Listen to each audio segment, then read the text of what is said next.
Hello everyone, and welcome to the third episode of the Besiege Bots tutorial series. In this episode, we'll go over all of the commonly used blocks of Besiege Bots, shown on the screen right here, and provide some examples of how to use them. If you haven't seen episode 1 and 2, which are about the basic Besiege building tools, as well as the mechanics of the block connections, I highly recommend watching them first, because they contain some prerequisite information that is then cited in this video. Without further ado, let's turn Kaleidoscope on and let's get into it. Our first block on our list is the simple single woodblock. It is the basic building block in Besiege, and it is 1 block tall, 1 block wide, and 1 block deep. Usually in Besiege Bots, it's not used to just chain and create structures like it is done in traditional Besiege, because in Besiege Bots we have the block count limit, and usually because you want a large robot, these single blocks are just not big enough to be efficient. However, this doesn't mean they have no place in Besiege Bots. They are in fact very, very important. And that is because of its very strong connection on both sides, thanks to our Besiege Bots mod. As you can see, if we place down a woodblock here, it has a very strong connection on both sides, primary being the red one and yellow one being the secondary. They are both equal strength and non-rotating. This makes a woodblock the perfect kind of glue or fastener block for holding large chassis pieces together. For example, let's say you have a chassis built with the much more efficient and much larger logs, but you have parallel logs that you want to hold together. Well, in this case, the woodblock is perfect. You can lay them out in a row like such, and the two parallel logs would be joined together by the woodblocks. Next up, we have the double-length woodblock, which, as the name suggests, is basically visually the same as the single woodblock, but twice as long for only 1 block. Because of this, it may seem twice as efficient to use the double woodblock over the single woodblock, because for the same block, you would reach twice as far. However, this does have a drawback, and that is it is weaker. Both the primary and secondary connections are not as strong as the single woodblock. So in a case with smaller gaps where the single woodblock can reach, I highly recommend using the single woodblock. Use the double woodblock when there's a larger gap that you cannot reach with the single. Next up, we have the wooden pole. As you can see, it's also a long block. It is the same length as the double woodblock. However, it is a lot narrower in the width and the height. Because of this, there is a significant advantage when you're building a chassis for a robot that requires a low profile.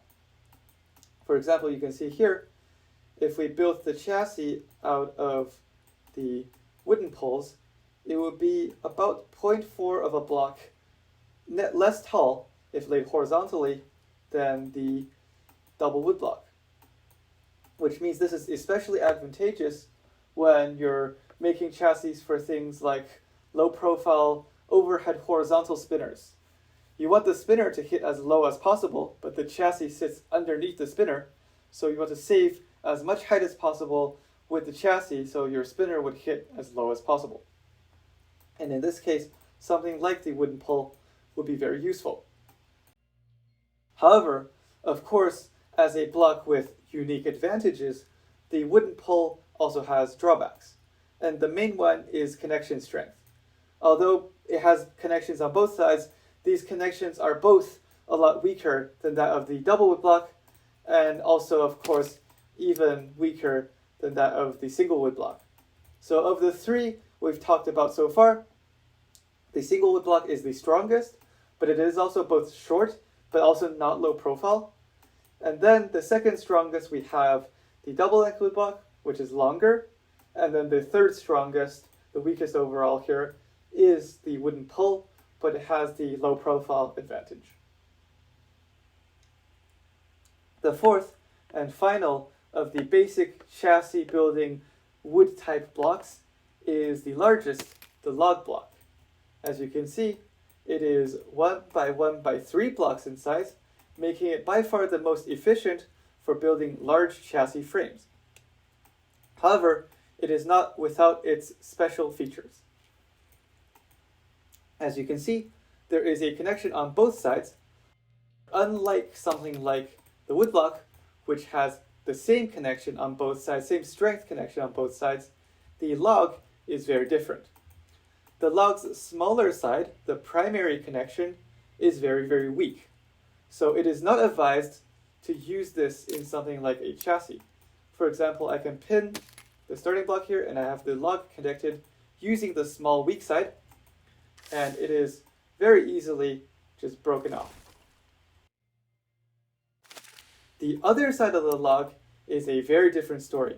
The large side or strong side of the log is incredibly strong, being actually stronger than both of the connectors on the single wood block. And it would be very difficult to break if you use it as part of a chassis. And this gives us very interesting building potential when using these logs for chassis building.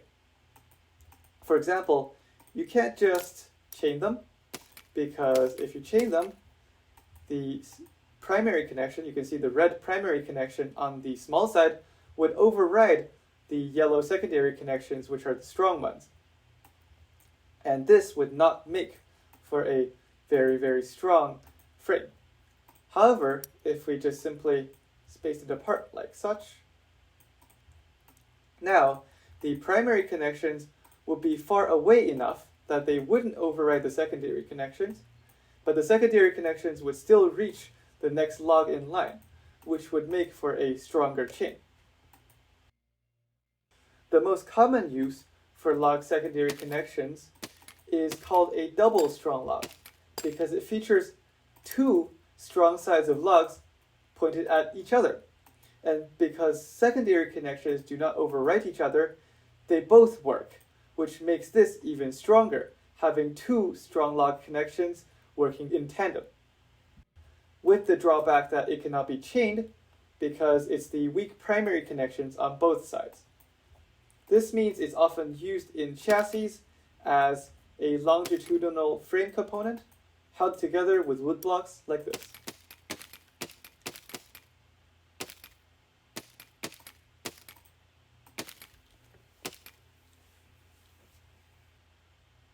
Next up, we have the brace block. In traditional besiege building, it's often used to brace multiple blocks together, like this, to reinforce their connections. Another thing that the brace block can do is it can connect to blocks from a distance, and it itself does not have a collider. So it's often used to bridge very large gaps because it does not have a length limit. In Besiege Bots, we do not prefer to use braces for structure because it is usually very, very weak and not very block efficient. However, there is still a very important use for the brace block, and that is as drag components in a reaction wheel. Although quite counterintuitive, braces that only connect to one side work very well at generating angular drag. So if we want to create a reaction wheel that generates angular drag for things like balancing the torque of spinners, the brace is the perfect block because it does not take up any extra volume and it creates a very, very large amount of angular drag. For example, let's say we want to spin this starting block around with a reaction wheel we have here. We basically just have a wheel and then braces going into nowhere. And we have a key binding on our wheel. And when we spin up our wheel, as you can see, because the braces are generating angular drag into space, the wheel is able to spin the starting block quite effortlessly. For the sake of brevity, this is just a simple summary. We will have a more in-depth overview on how to use braces in weapon motors and reaction wheels in the future. And next up, we have the mobility blocks section, which includes many interesting blocks that we will talk about. The first one being this, the medium powered wheel. This is the most basic motor type block we have in Besiege, which means it can be key bound to rotate. Right now it's set to forward and back arrow keys, and whenever those keys are pressed, this wheel will rotate, or rotate whatever it's attached to if the wheel itself is anchored. For example, right here, we can build a quick little chassis, and we can attach these wheels, and when we spawn in and we press the corresponding arrow key, the wheels will move. But right here you can see the sets of wheels are moving in opposite directions to each other because their forwards are different. You can see this red arrow here. This indicates which way is forward for these wheels. And we can flip them by hovering over them. You can see the blue line when you hover over them, and then pressing F. And this will flip which way is forward for each wheel. And because we have these two sides of wheels both on the same side now, when we spawn in and we press forward arrow key, which is the default, it will go forward.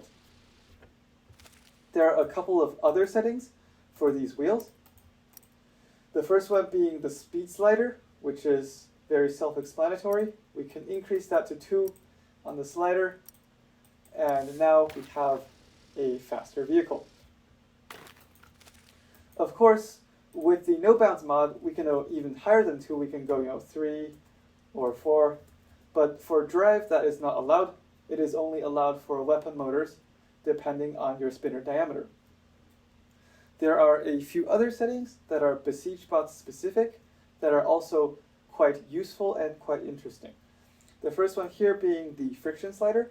This does not happen in the base game, but we've added a friction slider that allows you to adjust the friction of the wheels. For drive applications, for example, you tend to want maximum friction because this will give you the most amount of grip on the ground.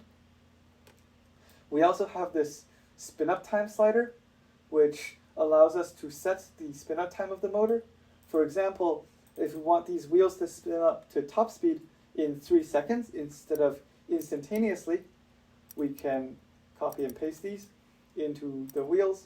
And now, when we press the forward arrow, you can see it slowly spins up in 3 seconds instead of instantly. This is very useful for things like robots that wheelie. You can set some spin up time on the wheels so it will stop wheeling, but it is also a rule requirement for larger spinners, mostly just to prevent them from spinning up instantly and making it a little bit unbalanced. Next up, we have the toggleable selections. The round wheels is also a Besiege Bots specific addition. This allows us to actually make the colliders of the wheels more round. The original collider of the wheel has around 20 sides, but the round wheels, when it's turned on, gives a 180 side collider to the wheel, which makes it much smoother and much more round. And you can see here with the round wheels on, round wheels actually makes the wheels a little bit larger. You can move them out of the way. And now you can see it's rolling almost perfectly smoothly with absolutely no bounce at all. And of course, with wheels, you can also build weapon motors out of them. The most simple way is just to anchor the wheel in place, but then use the wheel to spin a different block. So for example, let's just say we connect to this wheel using a woodblock, and the starting block is pinned. Whatever the wheel is then connected to on the other side, which has the spinning connection, will spin once we press the keys. And this means obviously we can build spinners. This is not a good spinner by the way, it's a terrible example, but it will spin. We will go over spinners in more detail in a future tutorial, so please stay tuned for that. Next up, we have the powered large wheel, which, similarly to the powered medium wheel, can be key bound to spin, and they have the exact same features. The difference between the powered medium and the powered large wheel, of course, is the size of the wheel itself. And the powered large wheel also has extra places to connect to. So with the powered medium wheel, you only have one place that you can connect to, this green add point here. But with the large wheel, it's much larger and it has more places. You can have add points on the front. You also have add points on the sides to connect to. This makes the powered large wheel a more favorable option for weapon motors, but also for drive. For weapon motors, it's because of the connection points. You can easily attach the weapon motor to a chassis because there are more points to connect to. And for drive, it's simply because the powered large wheel is larger. And because with the same speed setting, they both spin at around the same speed. You can see here, they basically spin at the same speed. The larger wheel with the higher diameter will be faster. So you tend to see more robots that drive on the large wheel than the medium wheel.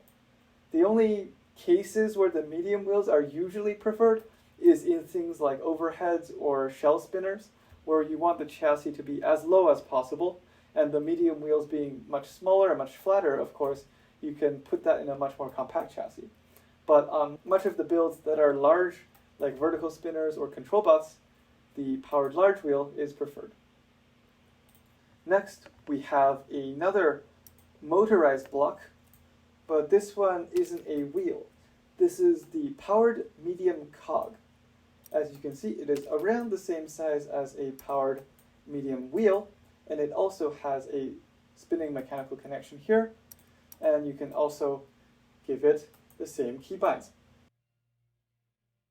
The main difference between the powered medium wheel and the cog is that the cog is quite a lot more durable than the wheel, so it's usually used as an intermediary stack when you're building drive. For example, let's say you want a faster drive than just the large wheel. The large wheel, of course, you can only set to 2 speed. However, maybe 2 speed is not enough, you want more speed.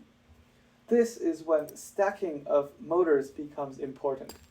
And because the cog is more durable, but it's not really round for driving, what we tend to do is we stack a powered large wheel on top of the cog. And now what we can do is we can bind them to the same keybinds, arrow keys here, and then we can set both of them to 2 speed. And now we spin up, and you can see the wheel is now spinning on top of the cog, so we're getting twice the speed. So this is basically the equivalent of having 4 speed, but only using 2 speeds on the sliders, because that is what legality needs you to do. Another use for these cogs is, of course, as parts inside motors. Because they're more durable than the wheels, they can be used to drive spinners just like the wheels. As a balancing solution, the cogs are not allowed as much speed as the wheels, so it's a trade-off. This, of course, presents a choice. You either use the wheels, which have more speed and more damage, but less durability, or use the cog motors, which have less speed and less damage, but a lot more durability. And next up, we will quickly go over all of the unpowered wheels. Basically, the unpowered medium wheel is just a free spinning and unpowered version of the powered medium wheel. They have the same colliders, except the powered one, obviously, you get all the keybinds for it to spin, while the unpowered one is just free spinning and also not powered, but you still get the round wheels and the friction slider. Of course, they still can be used as wheels because they have the connection point that you can connect to on the other side, so you can power it with a motor like that, or they can be used as just free spinning caster wheels. Same with the large unpowered wheel. It's basically just unpowered version of the large powered wheel. Same free spinning, no power, just friction slider and round wheels selection. It does, however, have the same add points, which face in 4 directions, which means it's a good way to build spinners off of. For example, you can attach spinners to the side, which saves you blocks, and then you can power it with a motor on the other side. Next up, we have the Unpowered Large Cog. There is no powered version of this, but basically it gets round wheels and a friction slider. The one unique thing about the large cog is that it gets a freeze mode, which instead of being free spinning like normally here, okay, this is free spinning. I can then turn on freeze, and now it will be frozen in place. This feature does not exist on the unpowered wheels. As you can see here, no freeze, but it does exist on the cog. There are a couple of motor building tricks that you can do with this freeze function, but we will go over them in more detail in a future episode on motor building. And that about wraps it up for the wheels and cogs that we are interested in today. But there's still two very important mobility blocks, the steering hinge and the steering block. If you think about the wheels, they're basically like motors, but they do not remember their position. So if you want to build something like a lifter or a clamper, every time you spin the motor, it'll just keep trying to spin when you turn the key on. But it does not remember where to stop or where to open when you're trying to open a clamp. And that is solved with the steering hinge and steering block. These two act more like servo motors compared to the just regular motors of the wheels. The steering block is a little bit less feature-rich than the steering hinge. The steering hinge having both the speed and keybinds, but also an angle limit. So for example, let's bind this to forward and back arrow, and we turn the rotation speed up. We can now set a minimum and maximum angle. Let's just have that at 40 for now. And you can see when we spun in and we press up arrow, it moves the steering hinge to one side, but then it stops. Let's turn the speed back up to 100%. And when we move the other way, it stops at the other angle limit. This makes it very, very useful for clampers and lifters because you can set, whatever you want this to stop at. Let's say we wanted to only lift in one direction on a lifter. So we set it to 0 on one side and then say 50 on the other side. And then we can, have it lift in the right direction. And now it'll lift up 50, but then it will return back and it will stop at 0 and will never move out of this range. As with the steering block, it's a little bit less feature-rich than the steering hinge, having only the rotation speed and the keybinds. However, it is still position remembering. So let's say we have a pull attached to it, and then we spin it to a specific point, and you try to pull on it, it does not slide out of the position. So if you combine this with something like the timer block from the logic block set, it can also have an artificially imposed angle limit. So now you may ask, if the steering hinge has a built-in angle limiter and the steering block does not, then what's the point of using the steering block? Well, the main point of using the steering block is durability. The steering hinge is only around half the connection strength of the steering block. So if you want a lifter that is more durable, a steering block might be worth looking into. That wraps it up for all of the mobility blocks that we'll look at today. Next up are the mechanical blocks, and the first one we're interested in is the spinning block. As the name suggests, if you just put it down and you spawn in, it spins. However, this isn't really what we use them for in Besiege Bots. What we actually use them for is as a freely rotating structure block. So usually what we do is once the spin block is placed down, we set the speed to 0, we set the acceleration to 0, and we also turn off limit speed to motor. And now what we have is a freely rotating block that is connected to the starting block. This is also a very strong block when it comes to connection strength, about as strong as 2 woodblocks. Because it's strong and it's freely rotating, it's often used as a bearing in things like spinning weapons or in hammers. For example, let's say we want to have a spinner that is durable. What we can do is we can use one of these spinning blocks and we can attach that to whatever we want the spinner to be made of. So let's say this log here, and then we can connect it to the other side with a motor. And this way, if we connect both the motor and the spinning block to the chassis, then we have not only the motor connecting to the spinner, but we also have this free spinning, very, very strong spinning block also connected to the spinner. This makes the spinner much more durable and also much more stable. Another potential application is, let's say you want to build a hammer. It's the same kind of idea.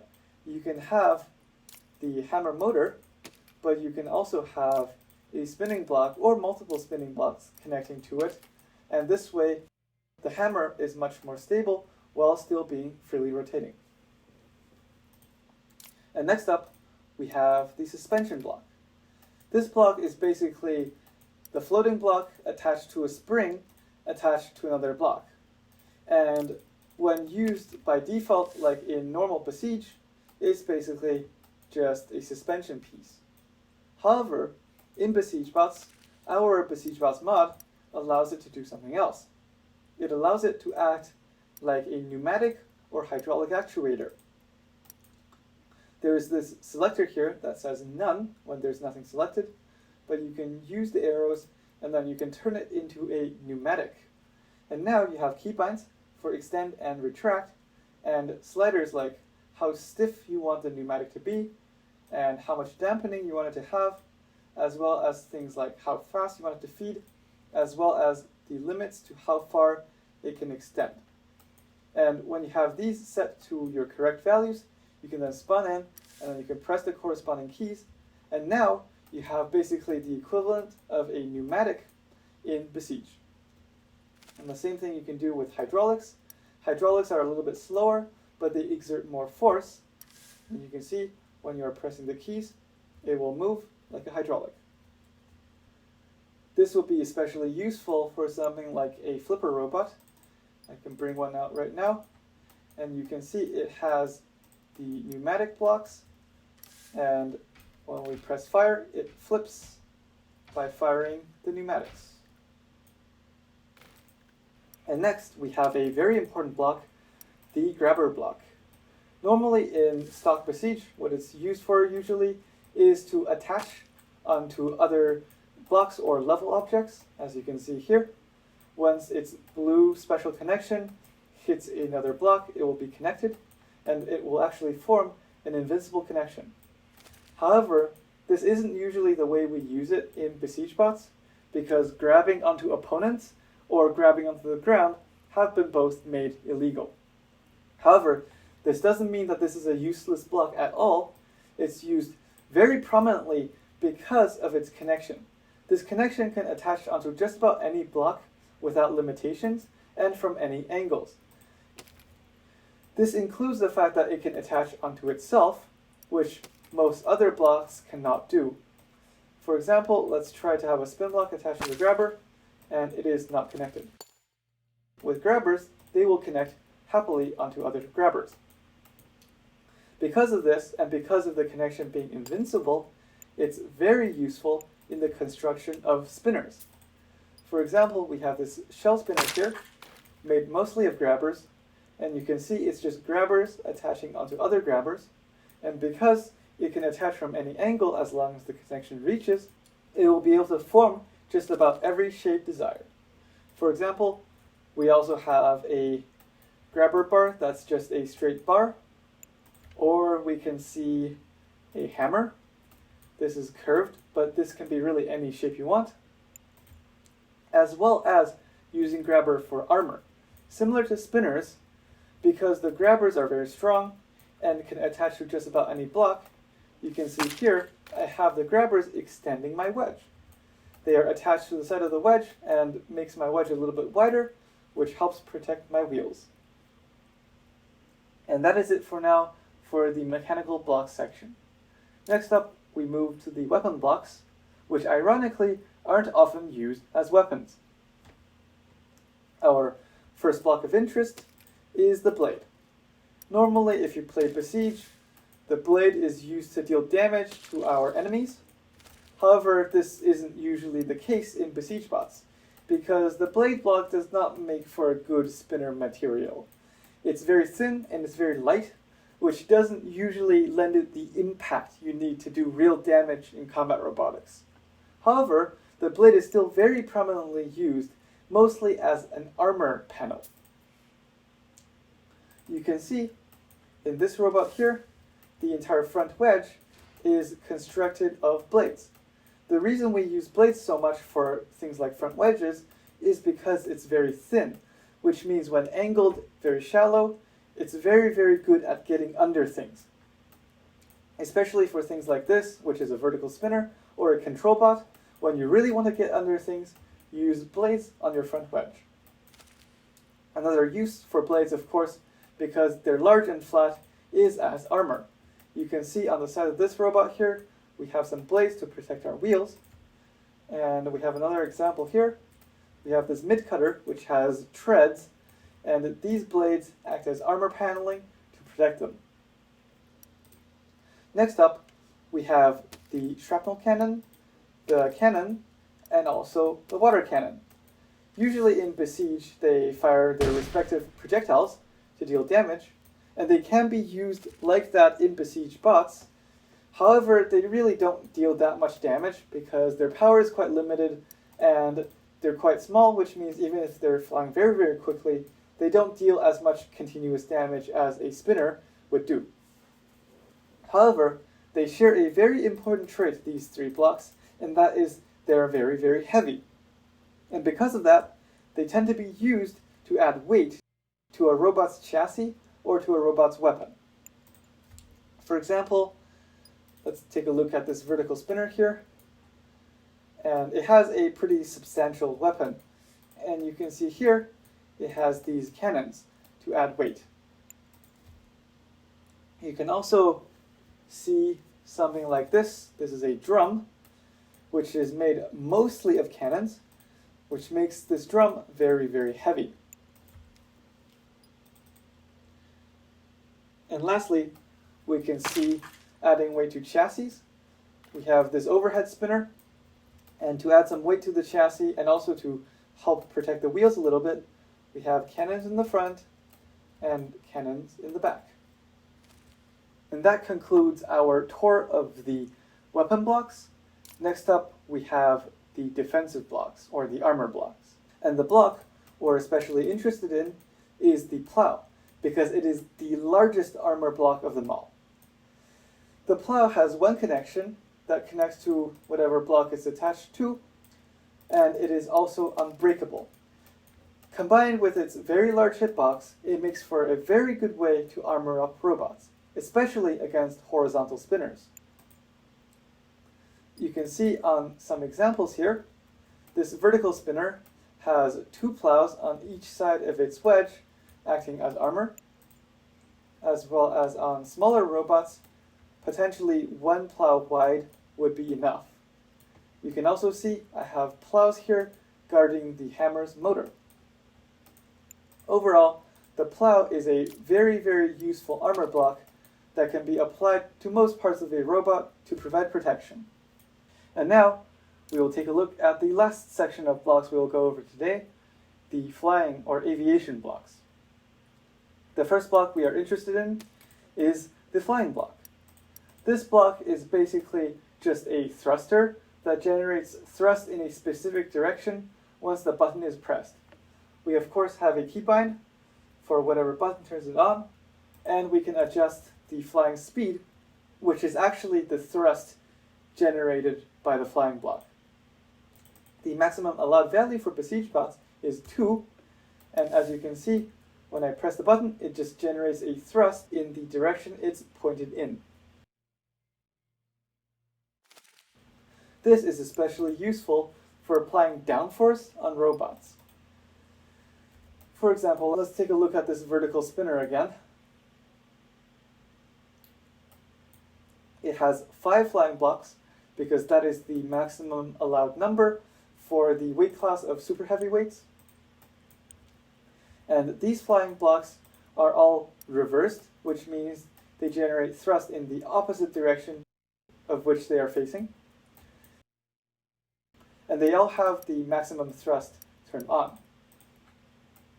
And this means whenever I spawn in, I can then turn the flying blocks on, and they would press my robot against the ground harder than if they are not on, which makes my robot more grippy and makes it drive better.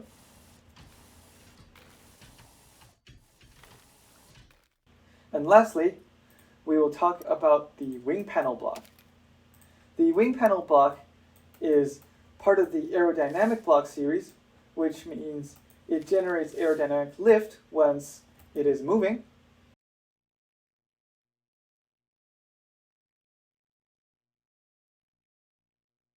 In regular Besiege, this is often used to build wings for flying machines, and this can be done in Besiege Bots too.